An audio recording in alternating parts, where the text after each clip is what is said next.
Good morning. Welcome to Monday Morning Roar. Today is Monday, the 21st of September. This is number 10 of 10 of my Leadership Attributes series, and today we're going to be talking about creativity and innovation. Innovation. Innovation is what distinguishes between a leader and a follower. All kinds of ways that leaders innovate. They're finding solutions. They're finding new ways to do things. They're being creative. One of the ways is having the ability to see outside the box. So many times when we work and we do a job and we're doing it the same every day and day in and day out, we get to thinking that the only way that it can be done is the way that we're doing it. But that's really not very true most of the time, because a lot of times, because of different things that change, whether different needs, different resources, things need to change every once in a while. And also, as we continue to learn new things, we want to be able to implement the things we learn and not just do things the same way we always did. Of course, that's an expression that I hear that I always makes me, it's really a call to action when I hear the term, this is the way we've always done it. One of the ways to do this is to be able to take a new perspective. A lot of times, people, it's like the expression of being, not seeing the forest for the trees.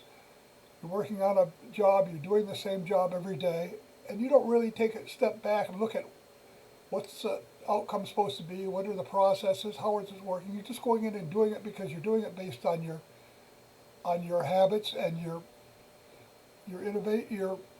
intuition, how you think it should be done, your gut feeling. But it's very important that you take a new perspective, and when you do that, you've got to be an avid listener and observer. You've got to see maybe there's something you're doing that doesn't need to be done, and maybe there's something that needs to be done that you're not doing.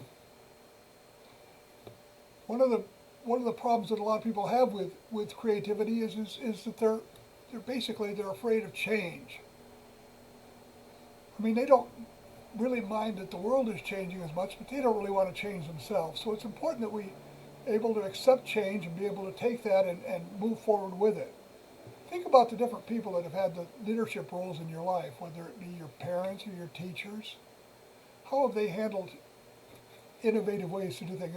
I guess one thing I think about with my parents, and a way to get a child to eat, is to put the food on a fork and move it towards their face and say it's a helicopter coming into land. That's creativity, that's innovation. Teachers are always using different innovative ways to get things done. Maybe your supervisors, your sports coaches are coming up with new ways to help you become a better athlete. Your bosses might have new strategies that are going to work that might be better, and it doesn't mean that the other one was bad, this one just might replace it.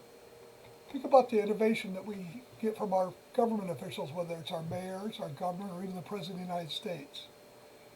Ask yourself when you're watching them and listening to them if they're being creative, finding solutions creatively, if they've got innovation, if they're finding new ways to do things, or are they just doing things the same old way. Ask yourself this also: how can creativity and innovation help you to be a better leader? Looking forward to talking to you next week. It'll be the 28th of September. And have a great week, and thanks a lot.